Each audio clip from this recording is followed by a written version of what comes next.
Hi guys, my name is John Allen. Hey, what's up, guys? This is Bodie. Hey, y'all, my name is Justin Gambino. Hey, everyone, I'm Phil Stacy. Hey, guys, it's Hope Harding, and you're tuned in to Kingdom Builder.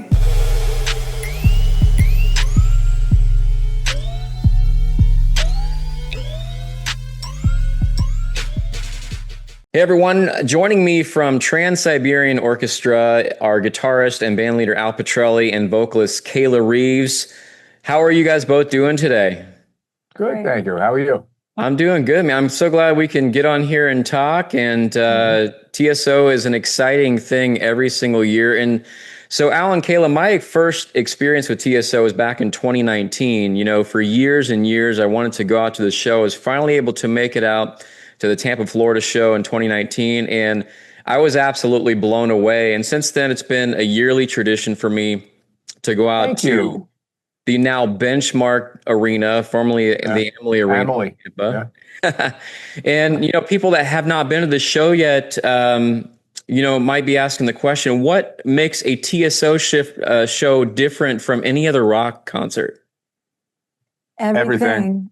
Well, listen, you're a repeat offender, right? So you've seen us for a bunch of years now. Now, you know that aside from what you're seeing behind us, it's over the top. But I don't think I'd disappoint you, or I don't think I'd be disappointed if I ask you, have we ever let you down in the 5 years that you've come to see us and we've made the show bigger and better every year? Absolutely not.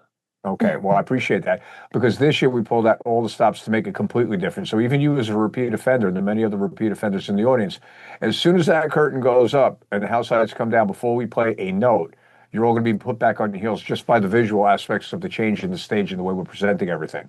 So it really is going to be over the top this year. And again, it's a hometown show for us. Tampa's hometown for TSO. Yeah, and you know, this year's show is entitled The Ghosts of Christmas Eve, The Best of TSO and More. And Al, the band's also including a salute to the 25th anniversary of TCO's record, Beethoven's Last Night. You know, can you give us a little glimpse of what fans can expect from this show? Well, what we decided to do is pay tribute to the great composer, Beethoven, and also the brilliant job Paul O'Neill did by arranging Beethoven's compositions into his story, Beethoven's Last Night. So for the first time ever on a winter tour, we're going to do, like, I don't know, maybe a 4 or 5 song mini set as a tribute and acknowledgement to the release of that record. Never been done before. And last time we had an opportunity to do this was on a BLN tour about, what, a dozen years ago? Right. So fantastic music, great arrangements. And again, something that, you know, you repeat offenders have never seen during the winter.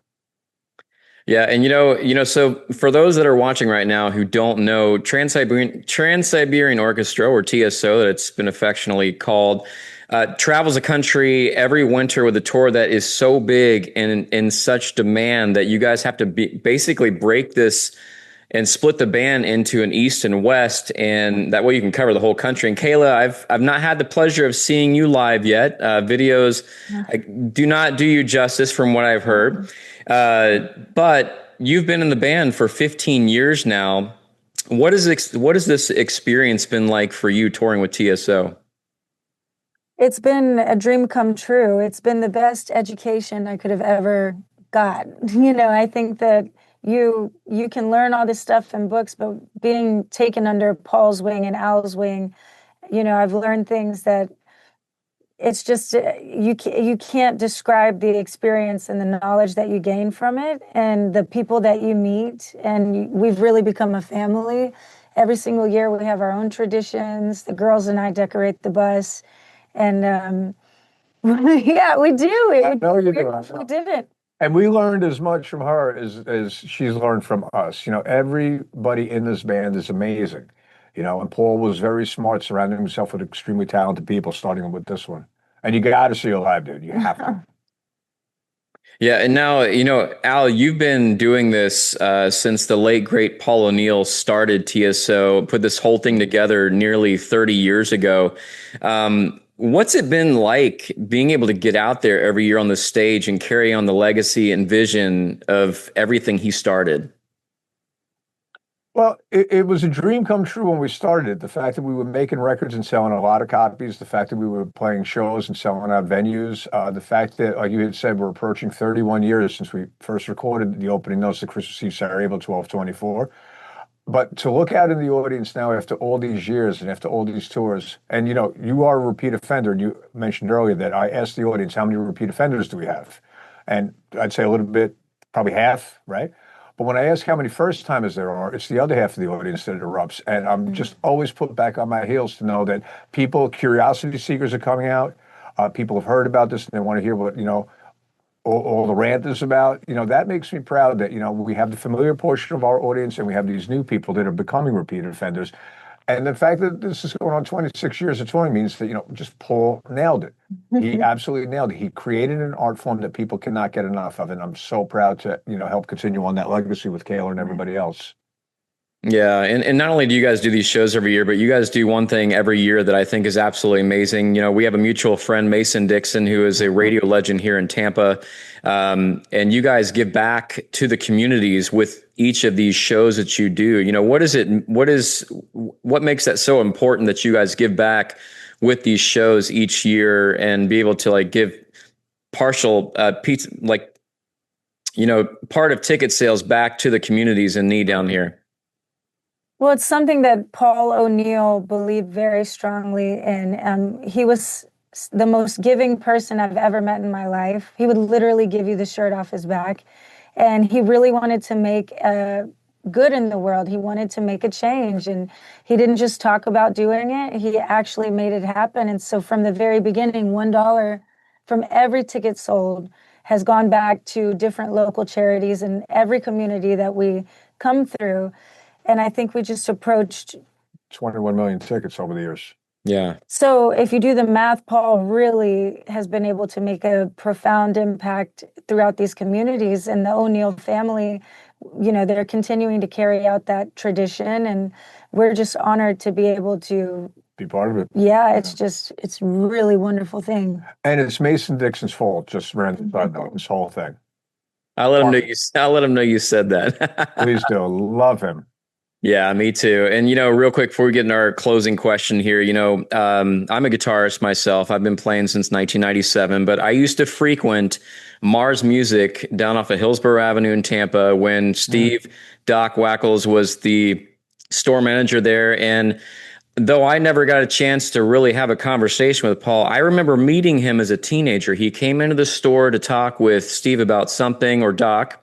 And Doc introduced me. He's like, Jay, this is Paul O'Neill. Have you ever heard of Trans-Siberian Orchestra? And at the time I hadn't, but you guys had just got everything started. And he's like, keep an eye on this. This is gonna be huge. So I got a chance to meet Paul back in the day. So I'm glad you did. I did. Because he's the reason why we get to enjoy this amazing experience every single year. And every year. Al and Kayla, in closing, I personally take so much away from these shows. Not only does it kind of put me in the Christmas mood and kind of in many aspects remind me, of the hope that we have in this season, but, it's an electrifying performance, but, it also offers concert goers an experience unlike any other. So when fans go out and experience this TSO tour this winter, for themselves, what are you both hoping that they take away the most after they leave the show? Well, the fact that you bring up family is important, because when we first started this in 99, people were bringing their kids.